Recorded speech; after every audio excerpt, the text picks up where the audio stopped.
New footage has surfaced showing young Thug allegedly involved in a violent situation connected to YSL Woody, and the aftermath looks shocking and disturbing. This drops right after Thug's explosive jail call leaked, and with their long, messy history, fans are instantly putting pieces together. Folks online are asking the same scary question loud and clear. Could this be the moment that puts Thug right back behind bars? Let's break this down clearly. The footage spreading online sent Atlanta hip-hop into a frenzy, showing YSL Woody laid out on the pavement, bloodied and not moving. His body looked completely unresponsive, his face badly damaged, and people nearby were whispering one chilling question. Was he even alive? For days, clips from the September 1st, 2025 incident flooded social media, showing Kenneth, YSL Woody Copeland, being treated by paramedics after what authorities called a dirt bike accident. But the visuals didn't sit right with anyone. Woody's neck was braced, blood visible from fresh wounds, his body limp on the ground. To many viewers, it looked less like a crash and more like the aftermath of something far darker. And this wasn't just a random guy.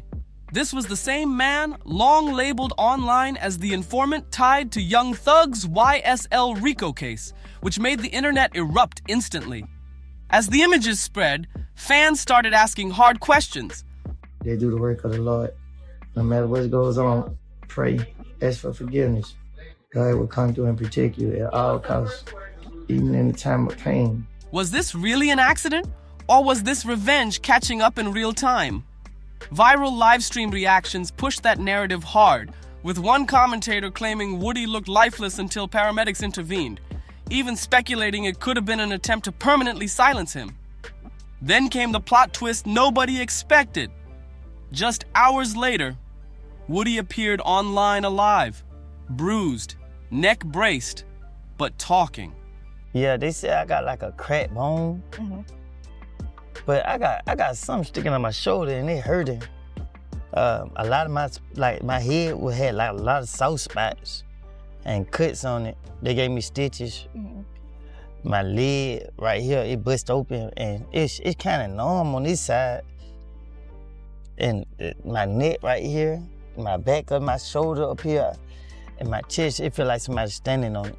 Ooh, like constantly? He shut down the death rumors, saying they were lies and that God had spared him another chance. The same man accused of betraying Thug suddenly framed himself as a survivor, thanking prayer and faith for pulling him through. A few days later, a Fox 5 interview added even more layers.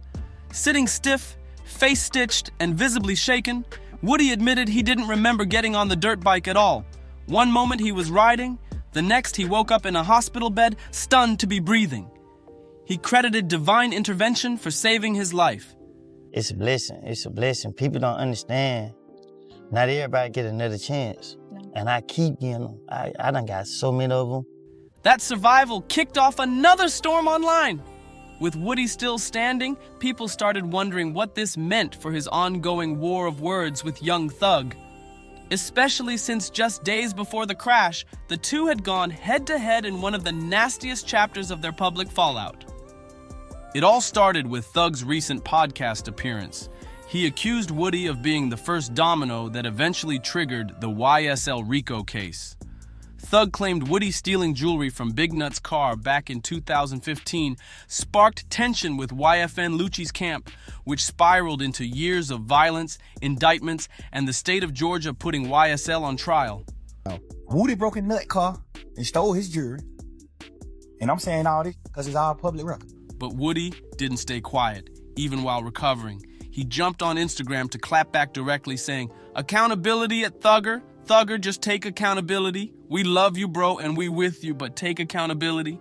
And just like that, the feud exploded all over again. That wasn't just a rant. That was Woody sending a clear message to the world. He was basically saying, don't make me the villain in this story. This case, this blood feud, this whole street war didn't start with me. It started before Copeland. In Woody's mind, Thug is the one rewriting history. And the wild part is Woody preaching accountability while his own 2024 courtroom testimony is still burned into public memory. I was a 30 Deep gang member. You can't say I was a YSL gang member. YSL was never considered a gang. Y'all making it a gang. That's what made everything explode even harder. People instantly remembered those viral interrogation clips where Woody admitted he threw Thug's name around to get pressure off himself. They remembered the courtroom chaos.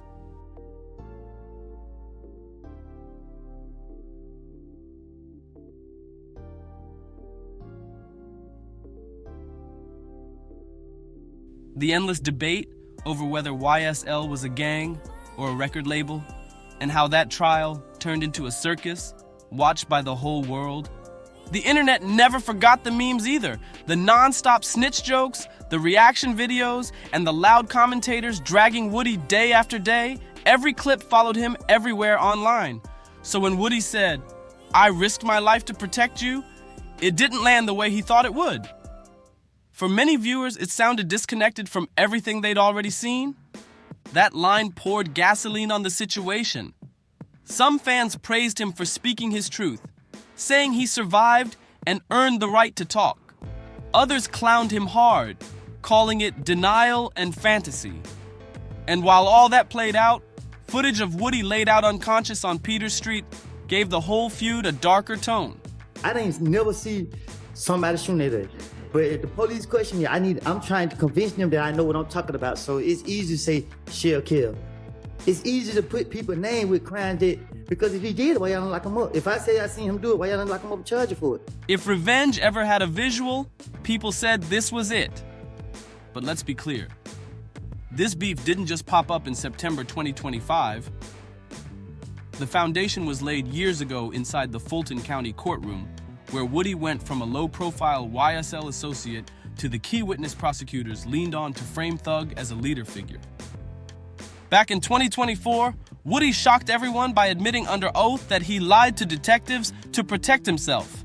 He openly said it was easy to push blame onto Thug. The courtroom watched as he tried to speak directly to Thug mid-testimony, causing laughter, confusion, and complete disorder.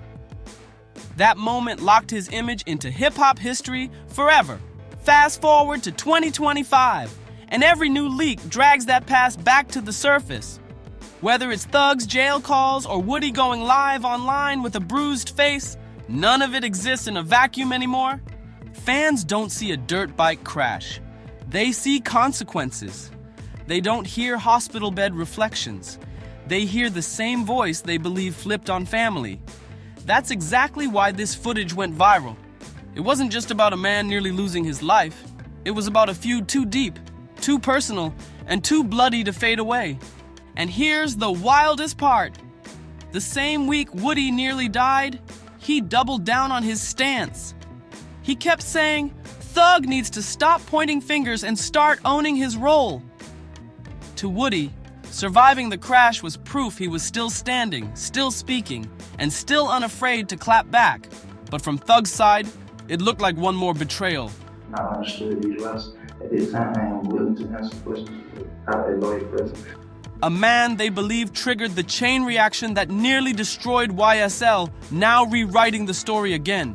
A bloodied Woody fighting to live, the internet screaming revenge, and two former brothers locked in a war over who really brought everything down.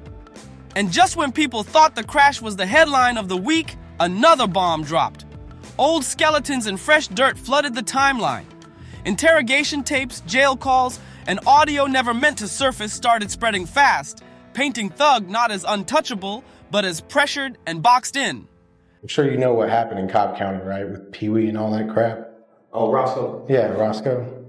Oh, yeah, with that Lil Wayne shit. Yeah.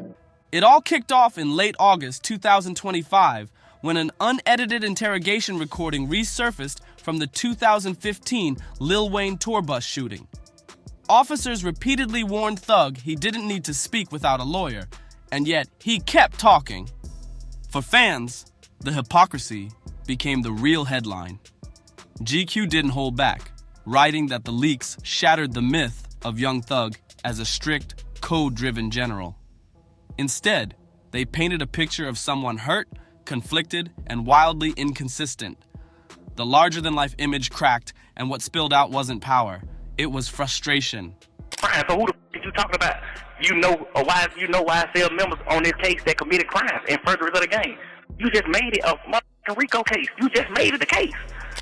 Then came the other names Thug dragged into the mix. In the leaked calls, he went at Gucci Mane, saying prison softened him up and mocking him for letting old beefs go. That wasn't just shade. That was a direct shot at one of Atlanta's elder statesmen. Gucci wasn't just another rapper. He was a mentor figure early in Thug's career, and calling him soft crossed a line many in Atlanta rap consider sacred. Thug didn't stop there. He went after the industry too, accusing unnamed rivals of playing dirty with chart placements. He hinted that some artists manipulated streaming numbers to block him from the top spot. He never said names outright, but fans filled in the blanks fast, speculating everything from Drake to Lil Baby while timelines went crazy. Tucked between those rants were deeper complaints about loyalty. Thug said too many people ride with you when things are good, then disappear when pressure hits. Sitting in Fulton County, he sounded bitter, paranoid, and locked in on who he felt had turned their back. When the clips hit the Breakfast Club, Charlemagne and DJ Envy reacted in real time. They shook their heads at the contradictions. Charlemagne pointed out how 21 Savage sounded calmer and more mature, telling Thug to let things go and move forward. Advice Thug clearly wasn't ready to accept. Online breakdown channels hammered another uncomfortable point. The DA's office had fought hard to keep the interrogation tape out of court, yet suddenly, it leaked anyway. Fans started asking who benefited from that and what power struggles were happening behind the scenes. The internet split instantly. One side defended Thug, spamming rat emojis everywhere and saying the audio proved nothing illegal, just emotional venting. The other side roasted him as the ultimate hypocrite, a man who weaponized the snitch label against Gunna while his own voice sat on tape cooperating years earlier. The fallout wasn't just about reputation, it reshaped careers. Ironically, the leaks boosted Gunna. He was already selling out shows and hosting Run Club meetups, but now he looked focused, free, and unbothered, while Thug sounded stuck in old grudges. For Thug's peers, the damage went deeper. Taking shots at Gucci Mane and unnamed chart rivals burned bridges that don't get rebuilt easily. For YSL's legacy, the story shifted completely. No longer was it just Thug versus prosecutors. Now his own words became part of the case against him. At this point, the leaks marked a turning point. Thug stopped looking like a tragic hero and started looking like a wounded figure caught in the same survival game as everyone else. If the crash footage showed Woody broken on the pavement and the leaks exposed Thug's contradictions, this was where the floodgates opened. The calls didn't just target Gunna, they dragged entire sections of Atlanta into the crossfire. He said YSL is a gang, and he know people on this trial who committed crimes in furtherance of the game. Old alliances, quiet tensions, and industry politics all got exposed in one long audio spiral. Thug and 21 Savage even dissected Lil Baby and Lil Durk's subliminal shots at Gunna. Savage brushed it off as clout chasing, saying they jumped too fast. Thug agreed, and fans noticed how quickly Baby unfollowed Gunna after the plea. Later, when Gunna fired back on Wax, Thug watched as Savage quietly distanced himself. Savage unfollowed Thug on Instagram after realizing his own friend might have crossed a line, and that cut deeper than any lyric. For years, Thug and Savage were seen as Atlanta brothers. Now even that bond looked shaky. And then came the industry hierarchy talk. Thug praised Drake heavily, calling him a rare superstar who changed lives and lifted others. But he went the opposite direction with Kendrick Lamar. In the call, he accused Kendrick of hoarding success, saying, "You a superstar. You ran up a few hundred M's, but you ain't put nobody on. You ain't even put Baby Keem on." And just like that, another bridge went up in flames.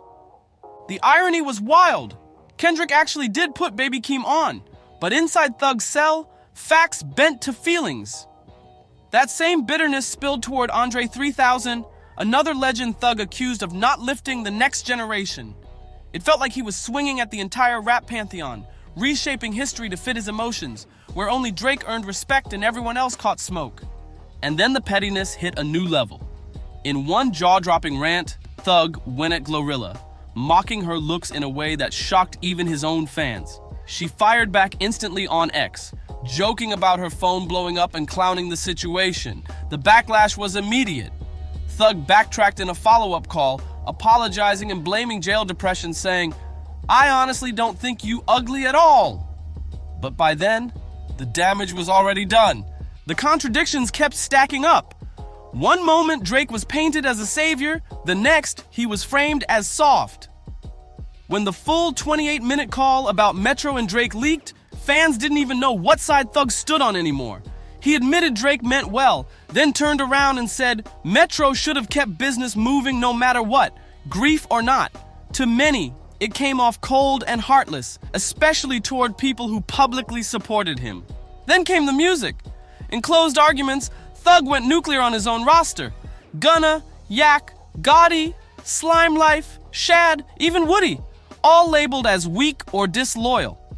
The label he once called family suddenly sounded like a hit list. YSL, once a dynasty, was now publicly tearing itself apart, led by a general raging through a prison phone. By the time Thug sat down for his podcast appearance, he admitted the obvious. These last few days I've been sitting around like, what was I thinking?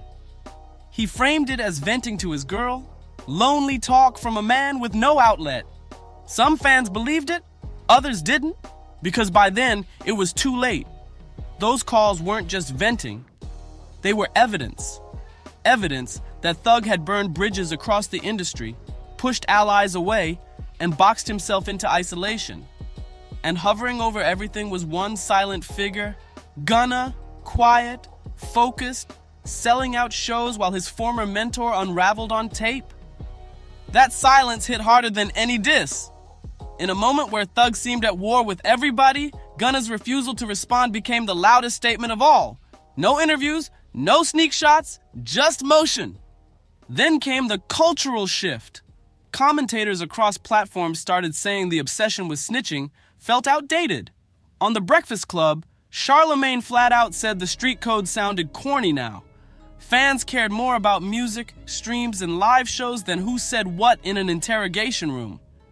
Younger listeners echoed that on TikTok, laughing at the idea of throwing away a career over a code they didn't even respect anymore. That generational gap turned the leaks into something bigger than drama. It became a referendum. Was Young Thug the last soldier of a dying code? Or just a man who couldn't keep his story straight? By the end of the mega thread, one thing was undeniable. Thug had beef with everybody. Gunna, Savage, Baby, Dirk, Gucci, Kendrick, Andre, Future, Metro, Glorilla, even Drake at times. Friends, rivals, legends, newcomers, nobody was spared. And through all that noise, one man stayed quiet. Gunna. His silence became the loudest headline of all. While Thug burned bridges one by one from a cell, Gunna stacked wins with no explanations, no clapping back, just results. That silence wasn't passive, it was strategic. It turned Thug's rants into echoes, bouncing off empty walls. Every leaked word sounded less like power and more like desperation. By the time Thug admitted, "What was I thinking?" the damage was already done. His empire wasn't just on trial in court anymore, it was on trial in the court of public opinion. If you want part 5, make sure you like the video, share it, and subscribe, because the next leaks change everything.